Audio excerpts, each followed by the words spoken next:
የምንበላውን እናውቃለን ወይስ ይጣፍጣል ብለን ዝም እንላለን? እስቲ ያስቡት። ሆዳችሁ ተርቦ ወደ አንድ ታዋቂ ምግብ ቤት ገባችሁ። የቀረበላችሁ ጥብስ ልዩ ጣዕም አለው። ትበላላችሁ፣ ትጠግባላችሁ፣ ትደሰታላችሁ። ነገር ግን ያጣጣማችሁት ሥጋ የአንድ እንስሳ ሳይሆን ትናንት አብራችሁት ቡና የጠጣችሁት የጓደኛችሁ ሥጋ ቢሆንስ? ዛሬ ከሳህን ጀርባ ስለተደበቀ አስደንጋጭ ምስጢር እናወራለን። የምትበሉት ነገር ከውስጥ እየበላችሁ እንደሆነ ስታውቁ ምን ይዋጣችኋል? ሰላም፣ ወደ ቻናላችን እንኳን በደህና መጣችሁ።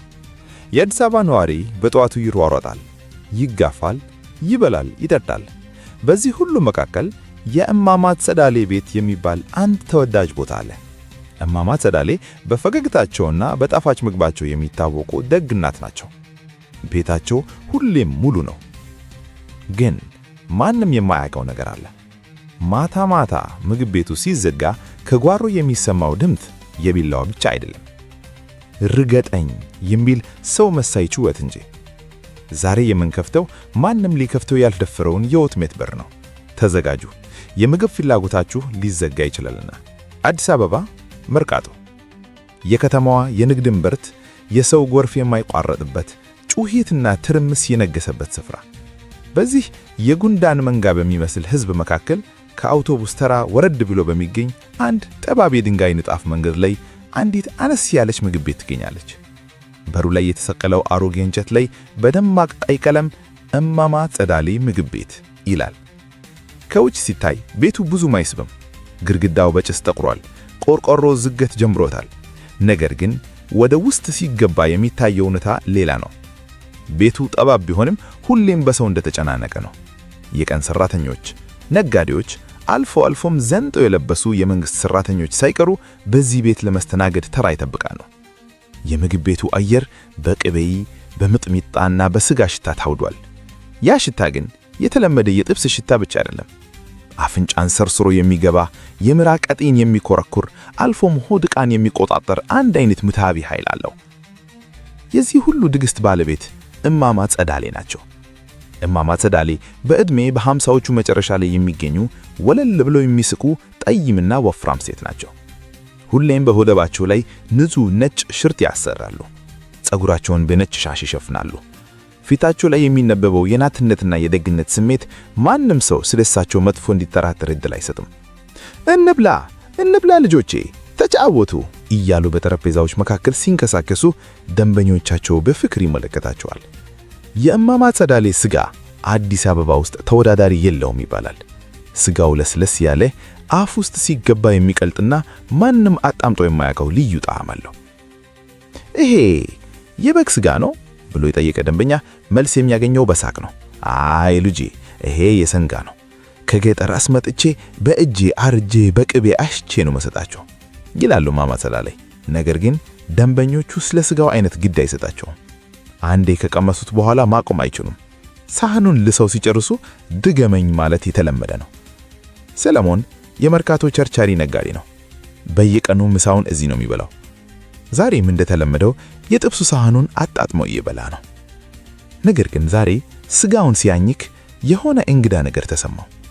ጥርሱ መሃል አንድ ጠንካራ ነገር ገባ። ሰለሞን ስጋውን ከአፉ አውጥቶ ሲያየው ትንሽዬ እንደ ፕላስቲክ ጠንካራ የሆነ ነገር ነው። በደንብ ሲያስተውለው ቁልፍ ይመስላል፣ ወይስ የሸሚዝ ቁልፍ? እማማ ጸዳሌ ጠራ ሰለሞን። እማማ ጸዳሌ በፍጥነት መጡ። ምን ነው ልጄ አልጣፈተህም? አይ ጣዕሙስ እንደተጠበቀ ነው፣ ግን ይሄ ነገር ምንድነው ብሎ ቁልፉን አሳዩአቸው።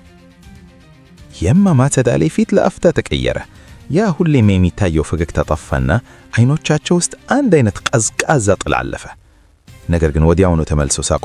አሃይ የኔ ነገር፣ ሽርጤ ላይ የነበረው ቁልፍ ተበጥሶ ገብቶ ይሆናል። ይቅርታ ልጄ ይቅርታ። በል ሌላ ጨምሬ ላምጣልህ? ሰለሞን አንገቱን ነቀነቀ። ችግር የለውም እማማ ብሎ መብላቱን ቀጠል። ነገር ግን ውስጡ አንድ ጥያቄ ተፈጠረ። ያ ቁልፍ የእማማ ሽርጥ ቁልፍ አልነበረም፣ የወንድ ሸሚዝ ቁልፍ ነበር። ሰለሞን ስጋውን ሲውጠው ጉሮሮ ላይ ወረደ። ጣዕሙ አሁንም ልዩ ነው፣ ጣፋጭ ነው፣ ሱስ የሚያስይዝ ነው። ነገር ግን ያ ጣፋጭ ስጋ ወደ ሆዱ ሲገባ የሆነ የሚንቀሳቀስ ነገር የዋጠ ያህል ስሜት ተሰማው። ከዚያ ቀን ጀምሮ ሰለሞን ሰላም አጣ። የእማማ ጸዳለ ጥብስ እንደለመደው ጣፋጭ ቢሆንም በሰውነቱ ላይ ግን እንግዳ ለውጦች መታየት ጀምረዋል። ለውጡ የጀመረው በሕልሙ ነው። ማታ ማታ ሲተኛ ራሱን በሰፊ ሜዳ ላይ ያገኘዋል። አራት እግሩን መሬት ላይ ተክሎ ሳር ሲገድ ከባድ ሸክም ተሸክሞ ሲሄድ ይታየዋል። በሕልሙ ውስጥ ለመናገር ሲሞክር ከጎሮሮው የሚወጣው የሰው ድምፅ ሳይሆን ኢአ ኢአ የሚል አስፈሪ የህመም ጩኸት ነው። ከሳምንት በኋላ ለውጡ ወደ አካላዊነት ተሸጋገረ። ሰለሞን ጧት ሲነሳ የቆዳው ቀለም መቀየሩን አስተዋለ። በተፈጥሮ ጠይም የነበረው ቆዳው አሁን አንድ አይነት ግራጫማ አሺ ቀለም እየያዘ መጣ። ጆሮዎቹ ከመደበኛው በላይ ሞቅ ይላሉ። የጀርባው አጥንት ደግሞ ይጎብጣል። በጣም የሚያስፈራው ደግሞ የምግብ ፍላጎቱ ነው። ሰለሞን የእማማ ጸዳለን ሥጋ ካልበላ እጁ ይንቀጠቀጣል። ሌላ ምግብ፣ እንጀራ ወጥ፣ ፓስታ፣ ሁሉም አፈር አፈር ይሉታል። ያንን ልዩ ሥጋ ብቻ ይፈልጋል። አንድ ምሽት ሰለሞን መርካቶ አካባቢ ሥራውን አምሽቶ ሲጨርስ በእማማ ጸዳለ ቤት በኩል አለፈ። ሰዓቱ ከምሽቱ 4 ሰዓት ሆኗል። ምግብ ቤቱ ተዘግቷል። ነገር ግን ሰለሞን በጓሮ በኩል ሲያልፍ አንድ ድምፅ ሰማ። የሚል የታፈነ ድምፅ። የአህያ ጩኸት ይመስላል፣ ግን አይደለም። የአህያ ጩኸት ሻካራ ነው። ይሄ የሰው ልጅ በስቃይ ውስጥ ሆኖ የሚያሰማው አፍንጫውና አፉ ተይዞ ለመጮህ የሚሞክር አይነት ድምፅ ነው። ሰለሞን ቆመ። ልቡ መምታት ጀመረ። ወደ ቆርቆሮው አጥር ጠጋ ብሎ ጆሮውን ሰጠ።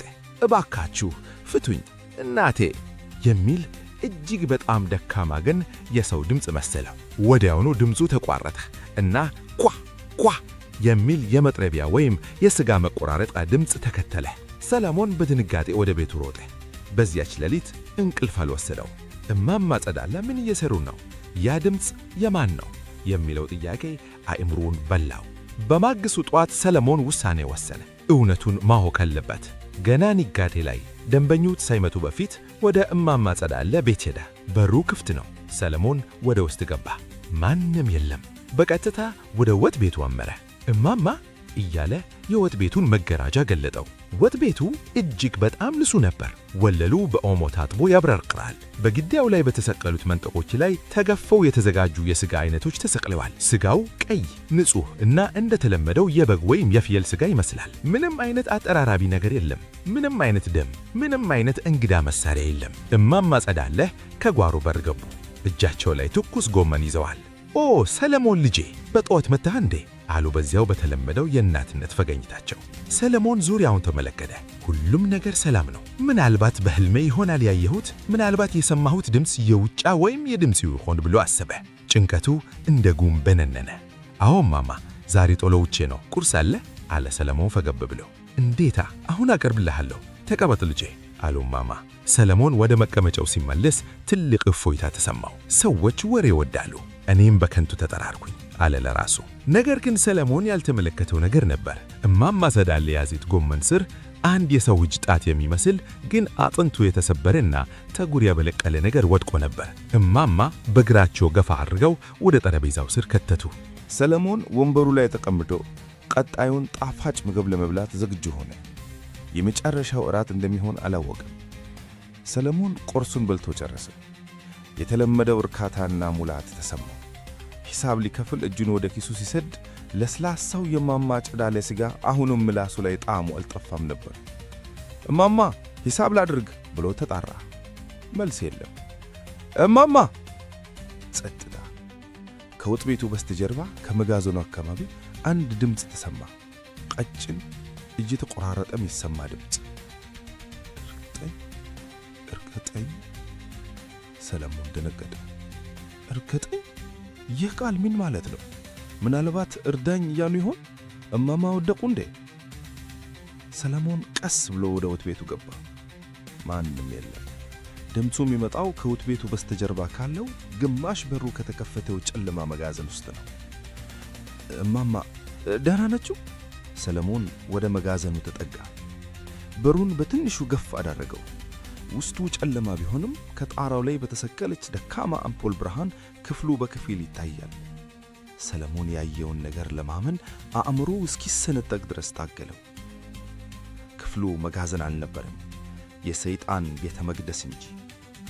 ግድግዳው ላይ እንግዳ የሆኑ ምልክቶች በደም ተጽፈዋል። ወለሉ ላይ የተለያዩ እጽዋት፣ የደረቁ አጥንቶችና ሻማዎች ተበታትነዋል። በክፍሉ መሃል በእንጨት በተሠራ አልጋ ላይ አንድ ነገር ተኝቷል። አህያ ነው። ግን የተለመደ አህያ የለም። እንስሳው በአራቱም እግሮቹ ታስሯል። ቆዳው ግራጫማና ተጉራም ነው። ጆሮቹ ረጅም ናቸው። ነገር ግን አይኖቹ የሰው አይኖች ናቸው። እምባ ይፈሳቸዋል። እና አፉ የአህያ አፍንጫና የሰው ከንፈር ቅልቅል ነው። እማማ ጸዳለ ከአህያው ጎን ቆመዋል። በእጃቸው ስለት ያለው ቢላዋ ሳይሆን አንድ ሳህን ውሃና ጨርቅ ይዘዋል። አህያውን እያጠቡት ነው። አይዞህ ይላሉ እማማ። ድምፃቸው እንደ እናት ለስላሳ ነው። ዛሬ ተራህ ደርሷል። ንጹሕ መሆን አለብህ። ደንበኞቼ የቆሸሸ ሥጋ አይወዱም። አህያው መንቀሳቀስ ፈለገ። ገመዱን ለመበጠስ ታገለ፣ ግን አልቻለም። ከዚያም ያ ከአህያ አፍንጫ በታች ያለው የሰው ከንፈር ተንቀሳቀሰ። እማማ! ሰለሞን ትንፋሹ ታፈነ። አህያው እያወራ ነው። እባክሽ አታርጂኝ፣ እኔ እኮ ደንበኛሽ ነኝ፣ እኔ እኮ ጋሽ በቀለ ነኝ አለ አህያው። ድምፁ ወፍራም ግን በእመም የሰለለ የሰው ድምፅ ነው። ሰለሞን ጋሽ በቀለን ያውቃቸዋል። የሰፈሩ ሽማግሌ፣ ከ2 ሳምንት በፊት ጠፋው ተብሎ ሲፈለጉ የነበሩት ሰው። አሁን እዚህ ተኝተው አህያ ሆነው ሊታረዱ እየተዘጋጁ ነው። እማማ ጸዳለ ሳቁ። ጋሽ በቀለ የነበርህ ድሮ ነው፣ አሁን ግን ራት ነህ። ሥጋህ ለሰለሞን፣ ለከበደ፣ ለአልማዝ፣ ለሁሉም ይጣፍጣቸዋል። አየህ፣ በረከቴ እኮ ይህ ነው። አንተ ትሞታለህ፣ እነርሱ ይበሉሃል፣ እነርሱም እንዳንተ ይሆናሉ። ክብሩ ለጌታዬ ነው። ሰለሞን ይህን ሲሰማ የከደመው የውሸት ደህንነት ተሰባብሮ ጠፋ። ሆዱ አመመው። አሁን የበላው ቁርስ የጋሽ በቀለ ወይንም የሌላ ሰው ሥጋ እንደሆነ ሲረዳ ሊያስታውቀው ፈለገ። በድንገት በክፍሉ ጥግ ላይ የባሉት ሌሎች ኪጆች ወይንም ቁጮች እንቅስቃሴ ተሰማ። ሰለሞን ዓይኑን ወደዛ አዞረ። በጨለማ ውስጥ 3 ሌሎች አህዮች ተቀምጠዋል። አንደኛው ገና እየተቀየረ ያለ ወጣት ነው። እጆቹና እግሮቹ አህያ መስለዋል፣ ግን ፊቱ አሁንም የሰው ፊት ነው። ያለቅሳል። ሌላኛው ሙሉ በሙሉ አህያ ሆኗል፣ ግን የሰው ጥንስ አለው። ጥቁር አስማት። ሰለሞን በሽኩሽታ ተናገረ። ሰውን ቀይራ መልሳ ለሰው የምትመግብ ጠንጧይ። እማማ ጸዳለ ሸሙት። ቀስ ብሎ አንገታቸውን አዞሩ። ፈገግታቸው ጠፋ። ፊታቸው እንደ ድንጋይ ደረቀ።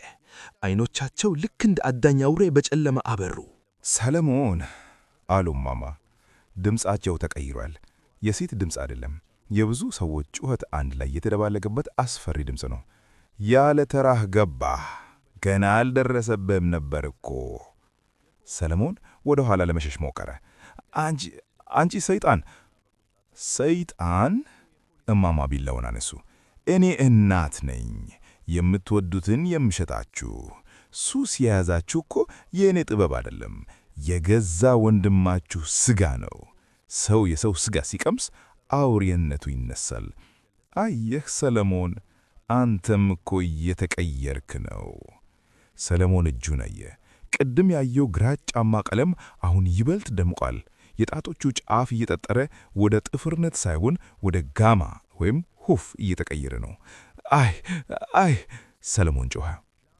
ድምፁ ግን ተሰነጠቀ። የሚል ድምፅ መሃል ላይ ገባ። ና ወደዚህ። እማማ ወደ እሱ ተጠጉ።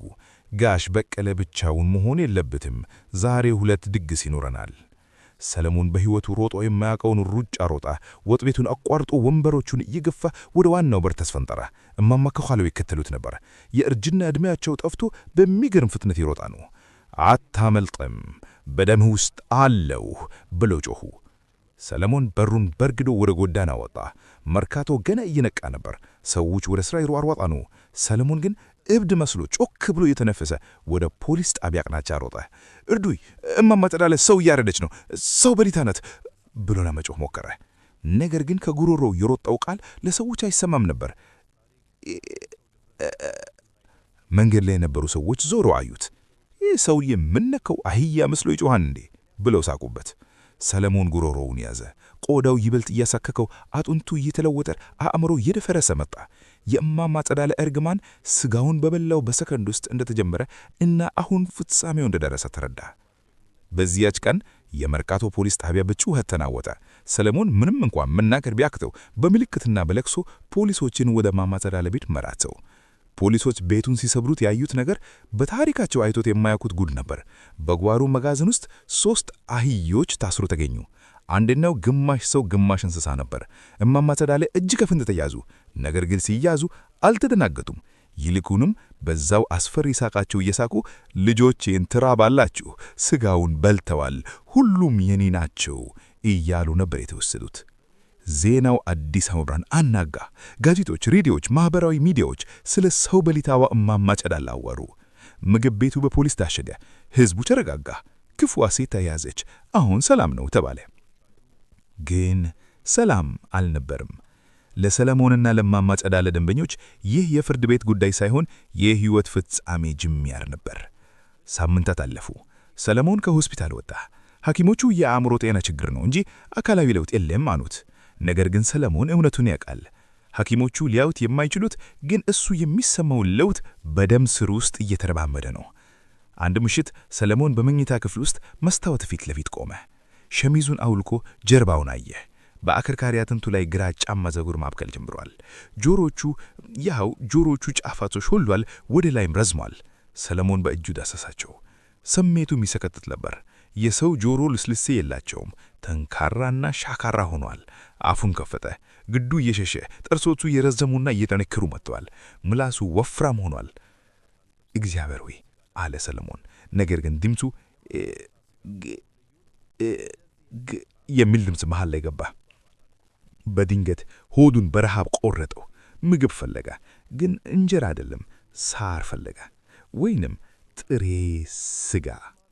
ሰለሞን ራሱን መቆጣጠር አቃተው። እግሮቹ ተነቀጠቁ እና ወደፊት አዘነበለ። እጆቹ መሬቱን ነኩ። አሁን በ4 እግሮቹ ቆሟል። በዚህ ሁኔታ ሲቆም ህመሙ ጠፋለት። ወገቡ ተመቸው። አከርካሪው ትክክለኛ ቅርጹን ያገኘ መሰለው።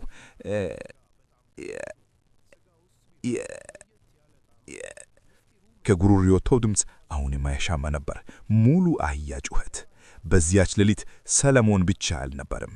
በአዲስ አበባ ውስጥ በመቶዎች የሚቆጠሩ የእማማ ጸዳለ ደንበኞች በየቤታቸው ሆነው ተመሳሳይ ለውጥ እያጋጠማቸው ነበር። አንዳንዶቹ ሚስቶቻቸውን አስደንግጠዋል። አንዳንዶቹ ልጆቻቸውን አስፈርተዋል። እማማ ጸዳለ እስር ቤት ቢሆኑም ስራቸው ግን አላቆመም። የሰጧቸው ስጋ በደም ስራቸው ውስጥ እየፈላ የሰውነትን ቅርጽ እየቀየረ የሰፈሩን ሰው ወደ አዲስ የመንጋ እየቀየረ ነበር። ሰለሞን ወደ መስታወቱ ሆዶ ወደ ውጭ ተመለከተ። ሙሉ ጨረቃ ወጥታለች። በጨረቃው ብርሃን የራሱን ችሎ ግዳሩ ላይ አየ። ችሎ የሰው አይደለም፣ የአህያ ችሎ ነው። ሰለሞን አንገቱን ወደ ሰማይ አቀነና በረጅሙ ጮኸ። የከተማው ሽጎች በድንጋጌ በመጮህ ጀመሩ። እርግማኑ ገና መጀመሩ ነበር።